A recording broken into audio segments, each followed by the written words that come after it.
What's that recognition, mean to you to get that kind of national attention for the way you played the last month?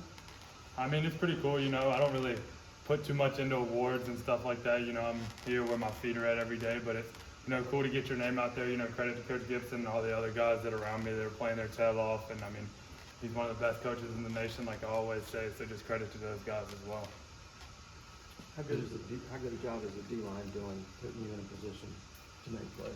Yeah, y'all have heard Coach Gibson since the offseason. I think this is, it's definitely the best D-line I've ever played with in my life. Those 6 guys that we have up there, especially Gavin, Savion, and CJ, they're unlike any D lineman I've ever played with. They got the highest motor I've ever seen on a D lineman. So it's pretty easy to make plays behind guys like that. I don't know if you noticed if the tight end is on you or not when you blitz, but obviously you had that one sack where you basically destroyed the tight end. And then how important was it your pass broken up? That probably saved about 20, 30 yards in a first down. Yeah, we just got to continue to just work on, run and play action, get our eyes right, but making those plays, and they're exciting. But like I said, it shouldn't even been there. We should add someone on that, and we just got to continue to work on our eyes and continue to learn the defense. How has the team responded to last weekend in practice this week? Actually, really well. We brought out a lot of energy. Coach Doran does a great job of not really, obviously learning from the game, but not dwelling on the game, because if you do that, this one will suck too. So, just making sure yesterday when we came out here for our first practice that we were flying around, that, we had that one in the past. We learned from it, but it's on to a new team and a new week now. Definitely.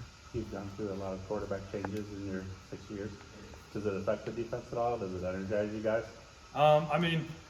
No matter what happens over there, we got to do our job. And if they don't score, they don't win. And, that's the mentality that we have, and that's the mentality that Coach Gibson instills into us. So, he says it all the time. No matter what happens on the offensive side of the ball, we have to do our job, and we have to play 11-man football every play.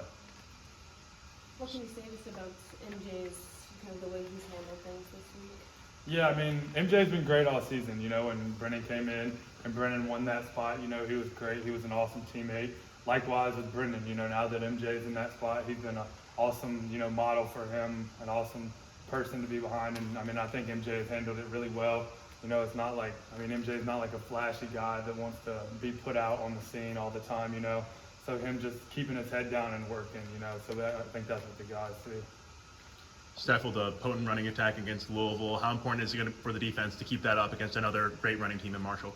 Yeah, Marshall's got I think one of the best running backs in the nation, if not the best. He can run. He's a power runner. He's a speed back. He's so patient in the backfield. Their O-line and their scheme is also really good. So just, like I said earlier, having our eyes right, and like I said after last game, that's kind of our mentality. We don't want anyone running the ball. So, just continuing to focus and play hard on that. This will be the halfway point of the season. After this, a lot of ACC games. Does this feel like a turning point for this football team here? Yeah, this game right here is super important. Every game's super important, but this one, you'd like to have a win going into ACC ball, have some momentum. So when we get into just back-to-back ACC games, we're in a rhythm and we're flowing. You don't really want to start back from zero when you get into ACC ball. So just making sure that we go into this game flowing and everybody's playing how they're supposed to play. Is that good for Peyton?